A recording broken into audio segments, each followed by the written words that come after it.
Big, but all I can say, inspiring indeed. You're doing well. Yes, you're of a similar age.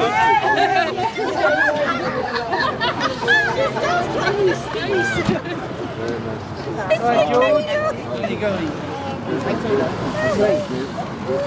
Is Dino here? Dino, where are you standing? Where are you standing? Marshall. Very good. Good to see you. Thanks. George, can you take a picture with him? I'm Beverly. How long? He's a South African. Wonderful. That's the It's the perfume. Thank you. Well, look, thank you all for coming. Morris, how do you want to play this? Will I say a few words? It's up to you, George. We're going to...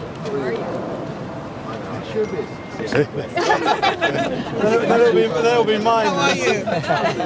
Thank you so much for coming. Yes. I'm on my way north. Not North London, but the north of England. So I can't stay too long. I hope you'll forgive me. But I didn't want to drive past you and not come and pay my respects and give my thanks to all those who are standing for us in this part of London, and indeed even more really those campaigning for us, because we can't have an election without a campaign, and we can't have a campaign without campaigners. So I'm deeply grateful to everyone for everything you've already done, and hoping that you will be able to do still more, because as I look at this here, that's a big pile of leaflets that are to be delivered. Yes. You've been all working so very hard, and it's right that you should, because so much depends on this election. It can go one of two ways. First of all, it could, God forbid, it could be a parliament in which we have an overwhelming Starmer majority with a rump Tory party and nobody else. That would be a catastrophe. That would be the triumph of the greater of two evils, not the lesser of two evils. Because with no opposition, Starmer will take us into war after war after war, and betrayal after betrayal after betrayal of everything that the working people of this country need. And we might not be still here at the end of such a parliament. Because when people say to me, who's more dangerous, Keir Starmer or Rishi Sunak, I have no... Trouble! That's good luck. That's good luck. You're blessing Tottenham for me. Thank you. I actually have no hesitation in saying that Starmer is more dangerous than Sunak, because Sunak is small and weak, and Starmer would be, in those circumstances, filled with bravado and the big man and the last man standing. Macron is gone, Schulz is gone, Rutte is gone, all throughout Europe these centrists have gone, but I'm the last man standing. Now that would be a complete catastrophe for Britain and for the world. But there's a second way that this election could go. It could be the case that this is the election where the British people decided that these two cheeks of the same arse are equally ugly, and we're going to kick them. We're going to put that, both cheeks, we're going to put that derriere I smell one shit. out of the I'm with you. that's what needs to happen. What needs to happen. We need to elect Workers' Party MPs. We need to elect independents in places like St Pancras, in places like Islington North. We need to elect people who are going to hold the government to account and be the actual opposition. Because the Tories ain't going to be any kind of opposition to any Starmer government. Now let me say a few words about my number one enemy, in this area, David Lammy. I told you you'd be the most popular candidate of any, because David Lammy is the worst kind of Labour MP. He used his ethnicity and his colour to get into positions of power and then kicked the ladder away for others who look like him, who come from his same background. And he is gung-ho to kill people that look like him. I mean kill. David Lammy is the worst warmonger on the front bench of the British Labour Party. And the ghastly thing is, he probably doesn't even believe in the things that he's saying. What first attracted David Lammy to the state of Israel, for example? What first attracted Lammy to Benjamin Netanyahu? Does he know how black people are treated in Israel? Say it again. Does he know how black people are treated in the country of which he is one of the #1 friends? Absolutely. He's a member of the Labour Friends of Israel. He goes on television to lie about the crimes of Israel.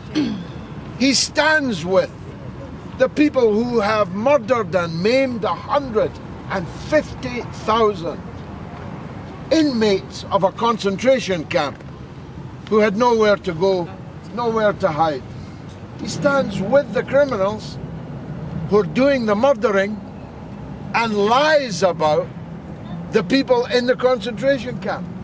He went on television and claimed, I've got the video, if you don't believe me, claimed that the Palestinians on October 7th had raped babies in the October 7th massacre.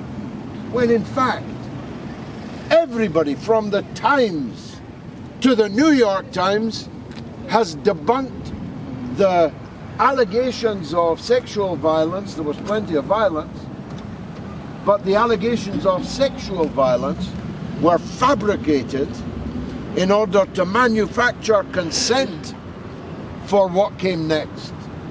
And Lammy was one of the worst perpetrators of these falsehoods.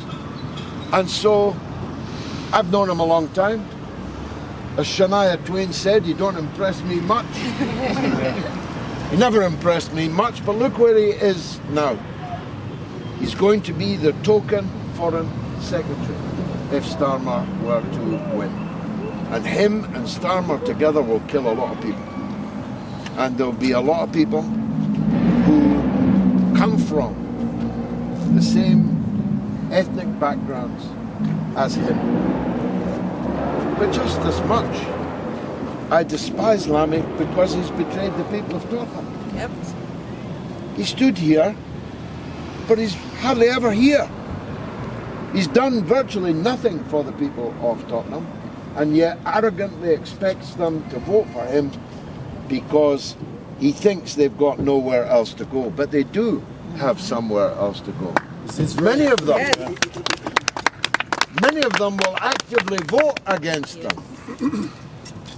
Maybe an even larger number will not vote at all because they'll say, you've feathered your own nest on our back and have done nothing for us, turned your back on us. So I hope that he, in particular, gets a good kicking at the general election, and I'm confident that he will. Jennifer, Dr. Jennifer, I should say, is an exemplary candidate of whom we are very proud. And Tottenham will be proud to have her as their Member of Parliament. And all our candidates here would be outstanding MPs, better than the people who hold these seats now, because, you know, people say to me, this is an inexperienced candidate. Do they have the right stuff to be the Member of Parliament? I say, how bad do you have to be? I've actually sat in the House of Commons for 54 sitting days with them in the Parliament, now dissolved. And I'll tell you, I never saw a smaller, more ineffectual House of Commons in the 37 years that I've been going in and out of the place. People stand up on the front bench, I don't even know who they are. They're ministers, they're shadow ministers, but they're nobody. When I entered Parliament for the first time, 37 years ago, there were 100 people that would make you turn your head if they went past you in the corridor. There were 100 people, men and women, of independent minds, who when they stood up, you had no idea what they were going to say, but you knew it would be worth hearing. You knew it would be their actual point of view, rather than a point of view handed to them on a sheet of paper or on a screen just before they stood up to speak. Now that 100 is fewer than 5. And don't press me, because I might even have to reduce it further than that. We have to shake ourselves from this kind of politics. Politics of moral and political dwarfs who stand for nothing. As Brother Malcolm said, if you stand for nothing, you'll fall for anything. Yes. And that's exactly what they do. They fall for the latest thing. What's the latest thing? Oh, it's Ukraine. Let me change my avatar, put a flag on it, and start spouting the propaganda that is being fed to me from upstairs in the mass media that works for upstairs. Not sure if they're upstairs, they're in the basement actually, the deep state. And they're calling all the shots. They don't stand for anything, and so they have fallen for everything. They fell for the Ukraine, they fell for the COVID story, they fell for the Gaza story, they fall for one thing after another. Unless, of course, they're lying, and they haven't really fallen for it. They just know that it's in their interest to say that they have fallen for it. And we have to shake ourselves of all of this and look at what's happening in Europe over this weekend. I'm not here to speak for the people who won, but I am here to dance on the grave of the people who lost. The people who lost are the most deserving losers in history. Little Macron, the little Napoleon, little soldier Schultz, and the bonkers Baerbock, the green warmonger. Never trust the Greens, by the way. Never trust the Greens. In Australia, in Ireland, in Germany. And if they could here also, they would march us into the same wars that the ruling parties march us, all in exchange for a bit of greenery wrapped around a tree somewhere, wrapped around a gravestone somewhere. That's the kind of people they are. But bonkers Baerbock and little soldier Schultz were yesterday defeated. Macron was yesterday defeated. The Belgian Prime Minister was crying as he came to terms with his defeat. Cry more, I say. Never were tears more deserved, and the tears should be being shed for all the victims of all the wars that these European governments have marched their people into. That's who should be crying. But they were all defeated. Why? Because the policies they have pursued have driven their own people into cold and penury. We were in Germany quite often over the winter. It was a long, cold winter because of the policies of the German government, which allowed America to blow up its pipeline and then pretended it didn't know who blew it up and who doubled and quadrupled the energy prices for their own people and their own industries, who are now being shipped out to the United States, while the people of Germany shivered through a long, cold winter and endure living standards falling in a way that Germany has never seen before. It's a wonder that Schultz got any votes at all. Macron was ready to send the French army, to go and fight Russia in the Ukraine. And of course, all of them have supported fully the slaughter of the Palestinian people in Gaza. And this is a sin which will never be forgiven. The sights that we have seen on our own telephones, even our children are watching on their telephones, Yes. and asking us, what are we doing about this? Looking at pictures of dogs carrying dead babies in their mouths, looking at pictures of children with no legs, of children with no heads, looking at children being slaughtered by Israel, yes, but using Western weapons and enjoying the comfort of Western diplomatic support and Western media cover. The scale of the failure of these governments, including our own, and in particular that of the United States, is what has led to this pass. Now we say that these parties, with some exceptions, I haven't seen how Mélenchon did yet in the election, but I have seen that our friend Sarah Wagenknecht, who has formed a party like the Workers' Party, won 6.2% of the vote, elected 6 MEPs. We're going to do better than that. Yes, We're going to elect more MPs, even than our friend Sarah. But by and large, these parties that have won the elections in Europe are promising a false dawn. They promise to be different to the centrist swamp that they have replaced.